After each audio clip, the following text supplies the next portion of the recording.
Saya memuji Tuhan dengan sukacita, bahwa Roh Suci berkarya di hati saya. Hidup kekal abadi, damai sejahtera. Roh Suci, oh Roh Suci, berkarya di hati saya. Roh Suci, oh Roh Suci, berkarya di hati saya.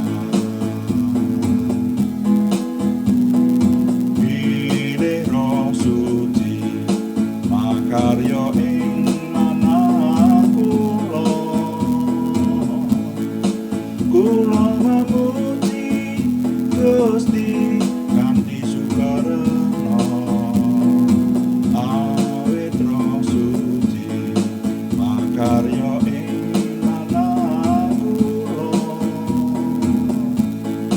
gesang langgeng ayem tentrem selaminya.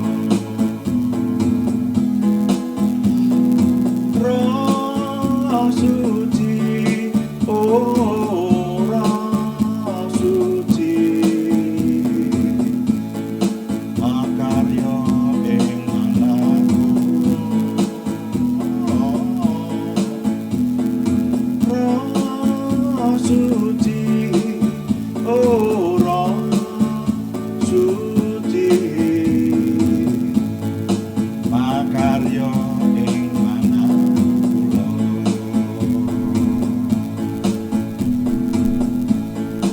Makarya ing manah kula.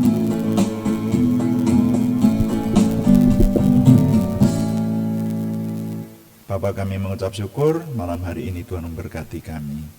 Kami sangat menikmati anugerah-Mu, sehingga hari ini kami walaupun berada di tempat berbeda, Tuhan memberikan kemampuan kepada kami melalui mekanisme yang ada.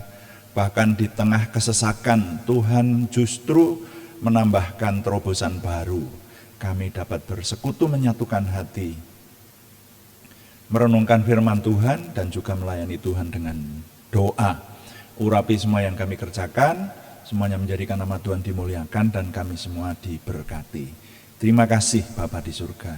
Dalam nama Tuhan Yesus Kristus kami berdoa. Haleluya. Amin. Selamat malam Bapak Ibu, saudara sekalian yang sudah bersama dengan kami di sini. Nah, mari kita melanjutkan doa malam kita, dan ini seri yang panjang ini, menjawab pertanyaan dari Ibu Titin Joko Susanto di Salatiga, karena beliau menghendaki penjelasan mengenai bahasa roh. Dan ketika kita meneliti tentang bahasa roh, maka kita merenungkan bukan hanya sekedar bahasa roh itu sendiri,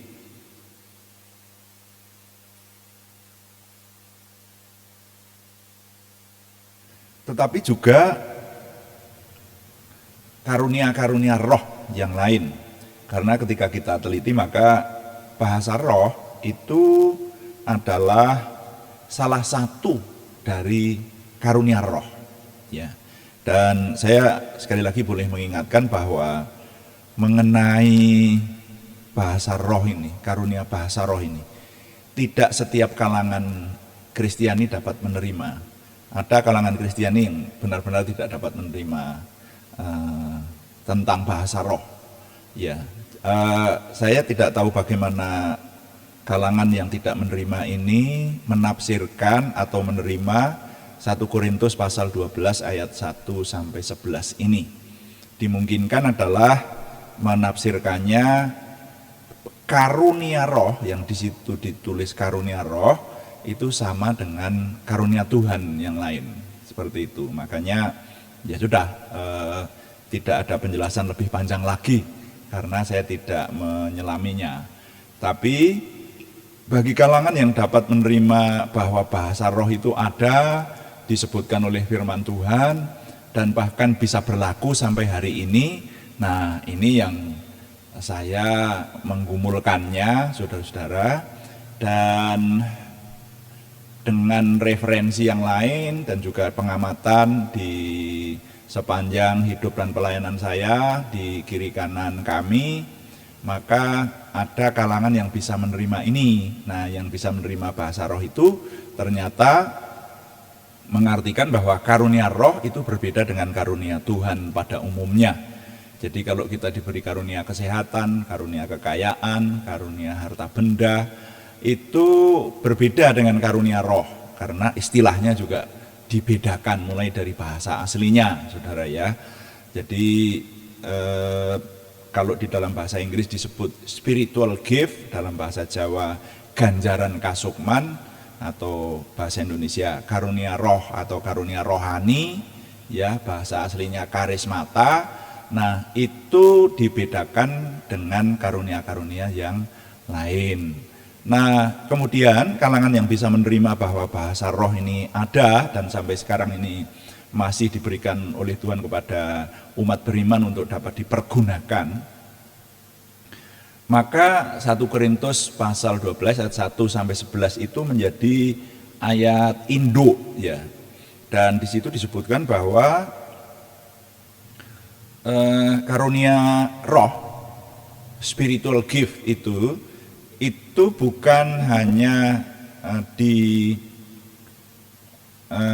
bukan hanya bahasa roh saja, tapi juga karunia-karunia yang lain, jumlahnya ada 9. Nah, mari kita baca dulu 1 Korintus pasal 12, kita baca ayat 8 aja langsung ya. 1 Korintus pasal 12 mulai ayat 8, kita akan baca sampai ayat yang ke-10.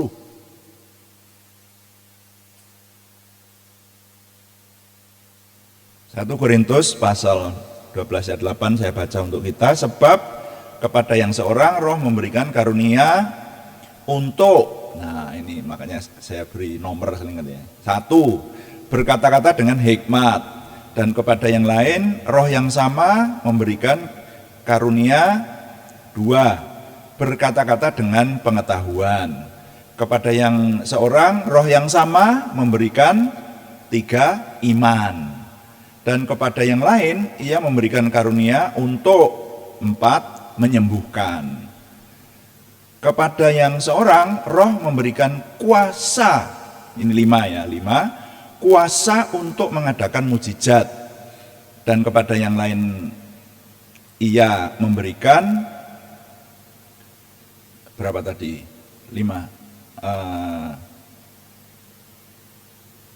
6 ya sekarang ya. Karunia untuk bernubuat. 6 apa 7 ini? Dan kepada yang lain lagi ia memberikan karunia untuk 6 tadi ya, ini 7. Membedakan bermacam-macam roh. Kepada yang seorang ia memberikan karunia, nah ini yang ke-8, berkata-kata dengan bahasa roh.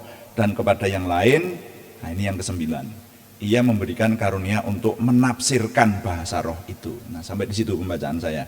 Jadi ada 9 karunia roh. Nah, yang 1 sampai 8 kemarin sudah kita usahakan untuk kita mengenal. Nah, sekarang mari kita mengenal. Ada karunia namanya karunia menafsirkan bahasa roh itu. Nah, mari kita ingat bahwa kemarin kita sudah belajar tentang bahasa roh, atau kita teliti dari kitab suci. Firman Tuhan berkata bahwa yang namanya orang yang sedang berbahasa roh itu berkata-kata dengan Tuhan, dan ia membangun diri sendiri. Itu orang yang berkata-kata dengan bahasa roh. Jadi bahasa roh itu digunakan untuk berdoa dan membangun diri sendiri. Membangun diri sendiri artinya saya menerimanya begini. Orang itu berkata-kata dengan Tuhan, memohon Tuhan memberi kekuatan, ya artinya ini dia membangun dirinya sendiri. Nah, tentang bahasa roh di depan umum ini, mari kita baca saja supaya nanti lebih jelas ya. Ini firman Tuhan yang berkata. Coba buka 1 Korintus pasal 14. Jadi masih di 1 Korintus, tapi pasal 14. Saya baca untuk saudara ya. Mulai ayat 2. Ayat 2. Ini langsung aja kita perhatikan firman Tuhan berkata bagaimana. Tadi yang sudah sedikit saya singgung tadi ya. 1 Korintus pasal 14 ayat 2, firman Tuhan berkata, siapa yang berkata-kata dengan bahasa roh tidak berkata-kata kepada manusia, tetapi kepada Allah. Sebab tidak ada seorang pun yang mengerti bahasanya. Oleh roh, ia mengucapkan hal-hal yang rahasia. Jadi ini kemarin kita hubungkan dengan surat Roma yang dikatakan Roh Kudus itu membantu kita berdoa. Bahkan roh sendiri berdoa untuk kita dengan keluhan-keluhan yang tersembunyi. Itu tuh. Jadi hal-hal yang rahasia. Jadi saya merasa ini ada hubungannya dengan apa yang sama-sama ditulis oleh Rasul Paulus, ilham Roh Kudus melalui Rasul Paulus. Ayat yang ketiga. Tetapi siapa yang bernubuat, ia berkata-kata kepada manusia. Ia membangun, menasihati, dan menghibur. Ini juga sudah kita renungkan kemarin dulu. Ayat 4. Siapa yang berkata-kata dengan bahasa roh, ia membangun dirinya sendiri. Tetapi siapa yang bernubuat, ia membangun jemaat. Aku suka supaya kamu semua berkata-kata dengan bahasa roh, tetapi lebih daripada itu, supaya kamu bernubuat. Sebab orang yang bernubuat lebih berharga daripada orang yang berkata-kata dengan bahasa roh, kecuali kalau orang itu juga menafsirkannya, sehingga jemaat dapat dibangun. Bagian ini saya garis bawahi. Ya, jadi barang siapa berkata-kata dengan bahasa roh, ia harus juga menafsirkannya kalau itu di depan umum, saudara. Ya, perhatikan ayatnya di bawahnya. Jadi saudara-saudara, jika aku datang kepadamu dan berkata-kata dengan bahasa roh, apakah gunanya itu bagimu? Jika aku tidak menyampaikan kepadamu penyataan Allah atau pengetahuan atau nubuat atau pengajaran, apa gunanya? Tiba-tiba orang datang lalu berbahasa roh gitu ya, kita seperti orang mendengar bahasa yang ngawur gitu aja, nggak ada gunanya. Ayat 7, sama halnya dengan alat-alat yang tidak berjiwa tetapi yang berbunyi, seperti seruling dan kecapi. Bagaimanakah orang dapat mengetahui lagu apakah yang dimainkan seruling atau kecapi kalau keduanya tidak mengeluarkan bunyi yang berbeda? Atau jika nafiri tidak mengeluarkan bunyi yang terang, siapakah yang menyiapkan diri untuk berperang? Demikianlah juga kamu yang berkata-kata dengan bahasa roh. Jika kamu tidak mempergunakan kata-kata yang jelas, bagaimanakah orang dapat mengerti apa yang kamu katakan? Kata-katamu sia-sia saja kamu ucapkan di udara. Ada banyak, entah berapa banyak macam bahasa di dunia. Sekalipun demikian, tidak ada satupun di antaranya yang mempunyai bunyi yang tidak berarti. Tetapi jika aku tidak mengetahui arti bahasa itu, aku menjadi orang asing bagi dia yang mempergunakannya dan dia orang asing bagiku. Demikian pula dengan kamu. Kamu memang berusaha untuk memperoleh karunia-karunia roh. Tetapi lebih daripada itu, hendaklah kamu berusaha mempergunakannya untuk membangun jemaat. Karena itu siapa yang berkata-kata dengan bahasa roh, ia harus berdoa, supaya kepadanya diberikan juga karunia untuk menafsirkannya. Ini juga saya garis bawahi kembali. Barang siapa yang berkata-kata dengan bahasa roh, ia harus berdoa, supaya kepadanya diberikan juga karunia untuk menafsirkannya. Sebab jika aku berdoa dengan bahasa roh, maka rohkulah yang berdoa, tetapi akal budiku tidak turut berdoa. Nah, sampai di situ pembacaan saya. Nanti kalau saya ingin melanjutkan, coba lanjut ke ayat 22. Supaya lebih jelas saya habiskan membaca aja. Karena itu karunia bahasa roh adalah tanda bukan untuk orang yang beriman, tetapi untuk orang yang tidak beriman. Sedangkan karunia untuk bernubuat adalah tanda bukan untuk orang yang tidak beriman, tetapi untuk orang yang beriman. Jadi kalau seluruh jemaat berkumpul bersama-sama dan tiap-tiap orang berkata-kata dengan bahasa roh, lalu masuklah orang luar atau orang yang tidak beriman, tidakkah akan mereka katakan bahwa kamu gila? Nah, seperti itu loh saudara-saudara sekalian. Jadi bahasa roh itu tidak sembarangan. Bahasa roh itu untuk membangun diri sendiri, sudah, hanya itu aja, gitu ya. Nah, jadi kalau diucapkan di depan umum harus ditafsirkan ya, karena firman Tuhan sendiri menyatakan bahwa kalau ada orang yang masuk di lingkungan persekutuanmu lalu kamu semua berbahasa roh semacam ini, mereka akan berkata, wah orang gila semua ini, kayak begitu. Jadi itulah bahasa roh. Nah, lanjut ayat 24. Tetapi kalau semua bernubuat lalu masuk orang yang tidak beriman atau orang baru, ia akan diyakinkan oleh semua dan diselidiki oleh semua. Ya. Segala rahasia yang terkandung di dalam hatinya akan menjadi nyata sehingga ia akan sujud menyembah Allah dan mengaku, sungguh Allah ada di tengah-tengah kamu. Sampai di situ pembacaan saya. Nah, jadi karunia menafsir bahasa roh, karunia bahasa roh itu bukan bahasa antar sesama manusia, itu yang harus dipahami. Makanya kalau saya diminta coba diberikan contoh bahasa roh itu, saya nggak mau, nggak main-main. Saya menggunakan, kalaupun saya diberi karunia bahasa roh, saya gunakan tentu itu kalau sesuai dengan firman Tuhan harus kita gunakan untuk membangun diri sendiri saja, itu bukan untuk pameran atau contohnya begini itu. Lalu ada atau katanya yang ngajari bahasa roh itu dilatih gitu.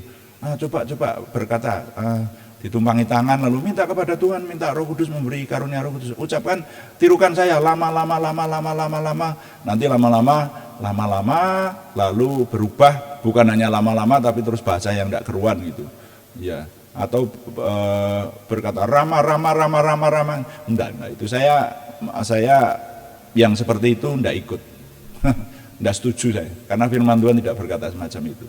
Bahasa roh itu tidak bisa dilatih, itu karunia dan bukan untuk sembarangan, tetapi digunakan oleh orang-orang yang merasa diberi karunia bahasa roh itu untuk membangun dirinya sendiri. Makanya sering ada kesaksian bahwa ada orang yang sudah susah atau sedang tertekan atau sedang mengalami emosi yang tidak stabil dan seterusnya, lalu berbahasa roh. Dia menenteramkan diri dan berbahasa roh. Kadang-kadang sedang mengemudi seorang diri lalu mengalami sesuatu yang hatinya kok nggak enak seperti itu, berbahasa roh sendiri keras-keras begitu itu.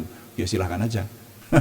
Itu bahasa roh itu untuk membangun orang yang diberi karunia bahasa roh itu.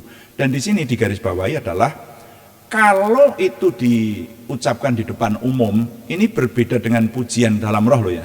Lain lagi, kalau pujian dalam roh besok kita ada renungannya sendiri. Nah, tapi berkata-kata. Jadi tiba-tiba orang berkata-kata pakai bahasa roh enggak keruan begitu, mengucapkan apa-apa begitu. Nah, itu tidak boleh yang semacam itu oleh firman Tuhan. Kecuali ditafsirkan, kecuali ada yang menafsirkan. Makanya saya selalu berkata kepada teman-teman, ada kadang-kadang worship leader atau song leader yang mari kita berdoa, lalu bahasa roh dulu, mengucapkan bahasa roh dengan bahasa yang tidak keruan macam itu. Kalau itu tidak ditafsirkan, itu tidak boleh. Firman Tuhan sendiri yang mengatakan, ya jangan berbahasa roh kalau tidak ditafsirkan. Jadi kalau Anda berbahasa roh di hadapan umum harus menafsirkannya. Ya. Ini sebetulnya ada penjelasan secara khusus lebih panjang lagi gitu ya. Nanti dalam pujian bahasa roh saya akan mencoba menjelaskan kepada Anda. Nah, tapi yang ingin kita kenal lebih dalam lagi sekarang ini adalah karunia menafsirkan bahasa roh. Jadi di situ di 1 Korintus pasal 12 ayat 1 sampai 11 dinyatakan karunia yang ke-9, karunia yang terakhir, karunia roh maksudnya. Karunia roh yang terakhir yang ke-9 itu disebutkan karunia menafsirkan bahasa roh. Saudara-saudara yang benar-benar belum pernah tahu tentang bahasa roh jangan heran ya. Ini sebetulnya Pak Banget ini renungan apa ini gitu. Jadi sekali lagi kalau saudara berada di kalangan atau sinode yang tidak bisa atau tidak mau menerima bahasa roh, ini mendengar penjelasan saya ini seperti menjelaskan sesuatu yang diawang-awang saudara ya. Tapi ini banyak digunakan oleh gereja-gereja sekarang. Ya khususnya yang saya tahu gereja-gereja Pentakosta. Makanya Bu Titin kalau Anda menghendaki contohnya bahasa roh bagaimana? Klik aja di itu ibadah-ibadah gereja-gereja Pentakosta atau khususnya gereja karismatik. Nah, yang paling lebih banyak menggunakan adalah gereja karismatik, itulah bahasa roh. Gitu. Tapi kalau saya diminta memberikan contoh, saya tidak bisa. Iya, tidak akan, kalaupun saya diberi karunia bahasa roh, maka saya tidak mau menggunakan sembarangan. Ya, itu hanya untuk berdoa, berkata-kata kepada Tuhan untuk membangun diri kita sendiri. Tapi ada contoh-contoh di sana, khususnya pujian dan penyembahan dalam roh yang besok akan kita renungkan juga di sini. Nah, jadi yang disebut karunia menafsirkan bahasa roh ini bagaimana? Ini karunia yang menerjemahkan, atau tepatnya bukan menerjemahkan, menafsirkan bahasa roh itu ke dalam bahasa yang kita mengerti, saudara. Jadi tepatnya begini, kalau tiba-tiba di dalam satu persekutuan, dalam satu ibadah komunitas Kristiani itu,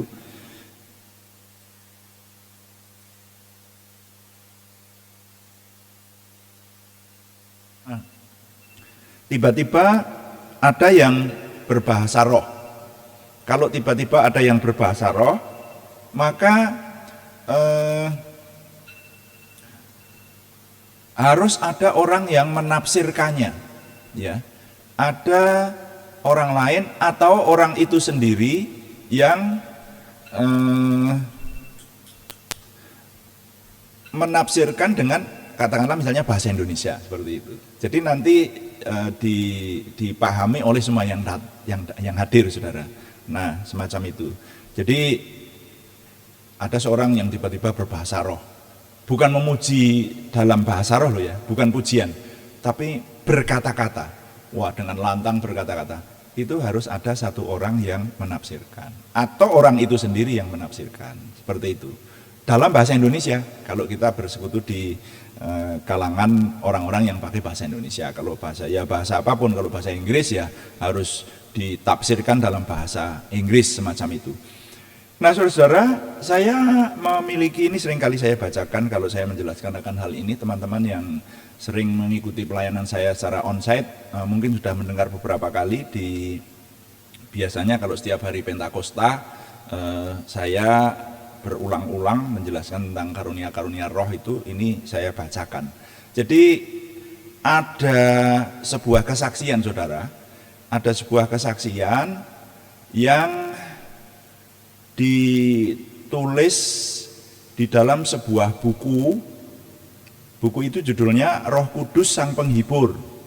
Itu ditulis oleh Brian J. Bailey, tulisannya Brian J. Bailey. Itu terbitan Nafiri Gabriel Jakarta tahun 1997, halaman 147. Nah, ini saya menyebut ini mujizat bahasa yang ditulis di sini. Jadi ini buku-bukunya, saudara bisa mencari ini, ya. Roh Kudus Sang Penghibur, karya Brian J. Bailey, ya, terbitan tahun 1997, Nafiri Gabriel Jakarta, halaman 147. Saya baca ya. Di sana itu dijelaskan sebuah kesaksian begini. Bahasa roh merupakan suatu tanda bagi orang-orang yang tidak percaya. Ya, lalu disitir ayatnya di 1 Korintus 14 ayat 22. Karena itu karunia bahasa roh adalah tanda bukan untuk orang yang beriman, tetapi untuk orang yang tidak beriman. Sedangkan karunia bernubuat adalah tanda bukan untuk orang yang tidak beriman, tetapi untuk orang yang beriman.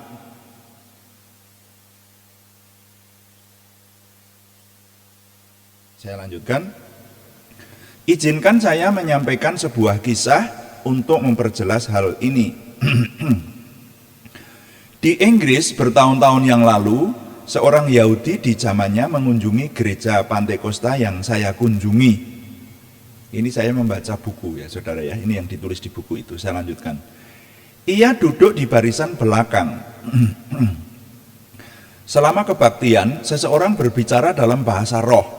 Dan kemudian seorang lain menafsirkannya ke dalam bahasa Inggris.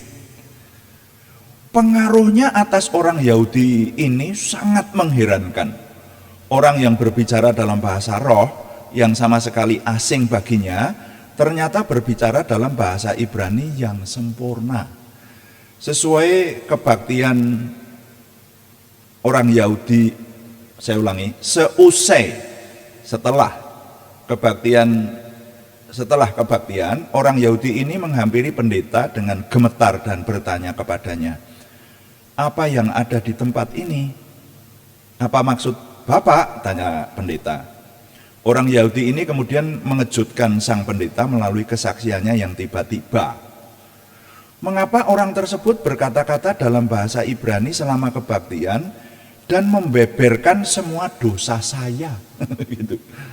Bahkan memanggil saya dengan nama Ibrani saya. Dan mengapa orang yang lainnya lagi mengulanginya kembali dalam bahasa Inggris? Begitu.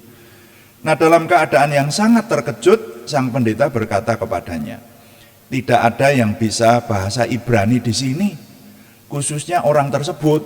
Itu kata sang pendeta.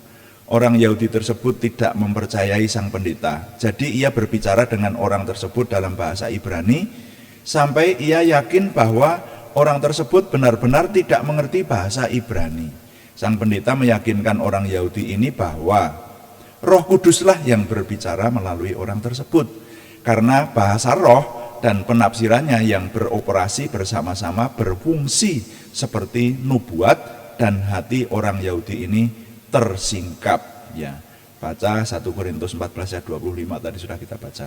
Nah, semoga kita semua memiliki rasa lapar yang baru dalam mencari Tuhan untuk mendapatkan suatu kelancaran baru dalam karunia yang berharga ini. Sampai di situ pembacaan saya yang ditulis ini cuplikan dari buku Roh Kudus Sang Penghibur karya Brian J. Bailey. Nah, ini saudara. Jadi tadi dikisahkan ternyata bahasa roh itu memang bisa ditafsirkan.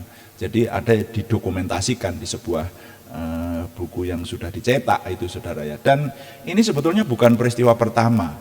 Ada peristiwa-peristiwa lain yang saya tidak bisa menceritakannya, tapi saya sering mendengar bahwa ada orang yang berbahasa roh lalu ditafsirkan, kemudian orang sebelahnya itu tiba-tiba gulung komeng, apa istilahnya, terkejut dan karena dosanya dikupas begitu supaya bertobat, gitu.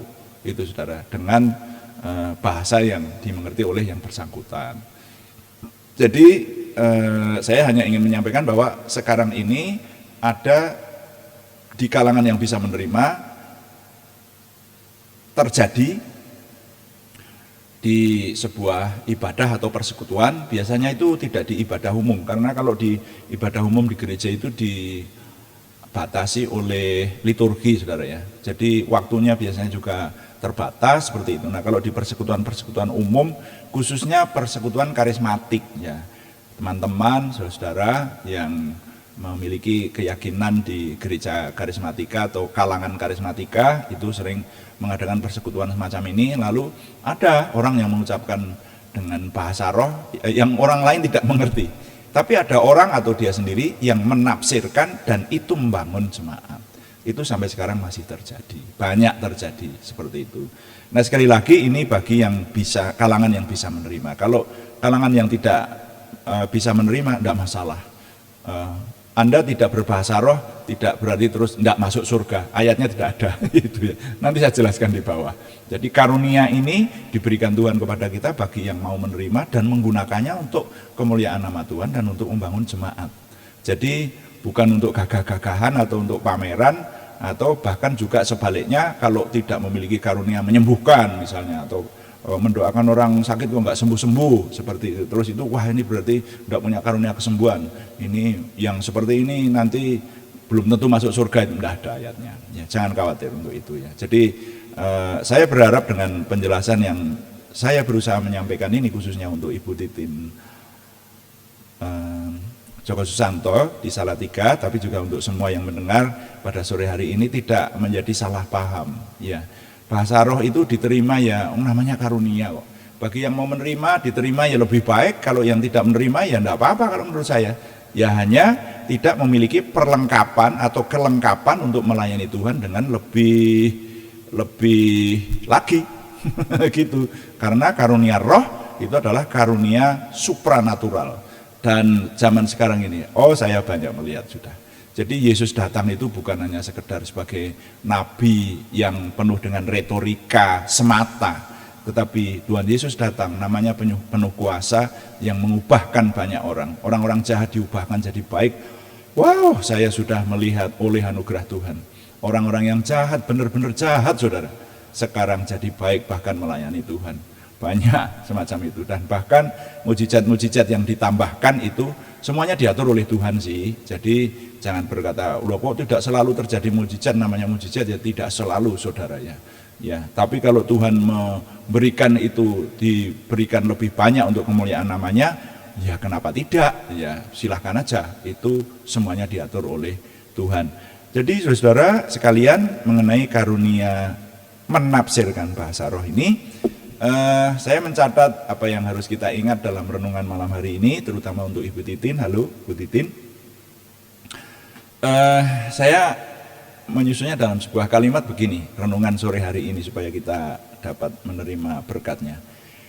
Tidak mudah untuk mengenal karunia roh secara keseluruhan maksud saya, ya, termasuk menafsirkan bahasa roh yang sore hari ini kita teliti. Tetapi setidaknya renungkan firman Tuhan ini, lalu dapatkan kebenaran dari dalamnya. Yang saya maksudkan, ini yang mendengar saya menjelaskan ini kan heterogen ya. Mungkin ada banyak teman-teman yang sudah bisa berbahasa roh dan percaya kepada karunia-karunia roh ini, tidak masalah, ini sudah lebih memahami gitu, silahkan. Tapi teman-teman yang belum memahami, saya mengajak ya, sekali lagi mari kita menjadi bahan renungan dan bahan boleh dikatakan semacam kesimpulan sementara gitu. Dengan renungan ini tidak mudah untuk mengenal karunia roh, tetapi setidaknya renungkan firman Tuhan ini. Firman Tuhan loh, bukan perkataan saya loh ya, tapi saya mengajak ini semuanya bersumber dari firman Tuhan yang ada. Ini semua disebutkan dalam Alkitab. Renungkan firman Tuhan ini, lalu dapatkan kebenaran dari dalamnya. Silahkan saudara merenungkan, kebenaran itu nanti akan Anda dapatkanlah sesuai dengan ukuran iman yang Tuhan berikan kepada kita masing-masing. Tidak mudah untuk mengenal karunia roh, tetapi setidaknya renungkan firman Tuhan ini, lalu dapatkan kebenaran dari dalamnya. Tuhan dipuji, amin. Mari kita melayani Tuhan dengan doa sekarang. Katakan, kuduskan tempat ini, kuduskan hati ini, untuk kami dapat menyembah, untuk kami dapat berdoa kepada Tuhan. Lalu kita akan berdoa juga mendoakan nama-nama yang masih harus kita dukung dalam doa dalam minggu ini, saudara sekalian. Nama-nama ini akan diupdate setiap minggu. Kalau saudara tidak mengupdate, ya kami tidak mendoakan supaya doa kita efektif. Hanya bagi teman-teman yang benar-benar minggu ini masih membutuhkannya. Haleluya.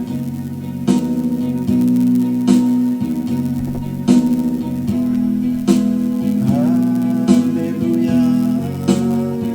Haleluya. Amin. Kuduskan tempat ini, untuk kami berdoa. Kuduskan hati ini, untuk kami menyembah. Biar segala perkara ku serahkan padamu, Yesus, dan Roh Kudus bekerja membimbing kami semua.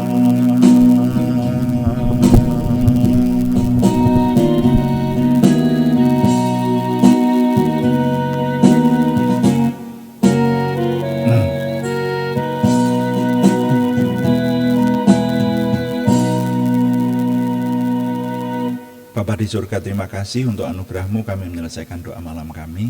Terima kasih kami mengenal karunia-karunia roh sampai 9 karunia yang Tuhan anugerahkan kepada kami, dan oleh pertanyaan dari salah seorang saudara kami semakin dapat memahami khususnya mengenai bahasa roh dan bahkan juga karunia-karunia roh yang lain. Kami mohon Tuhan memberkati sehingga kami tidak sesat Tuhan, tapi karena di firman-Mu ada, di firman-Mu dijelaskan, biarlah oleh pertolongan Tuhan, oleh pertolongan Roh Kudus, maka kami semakin dapat memahami dan kami boleh hidup sesuai dengan yang Tuhan kehendaki atas hidup kami.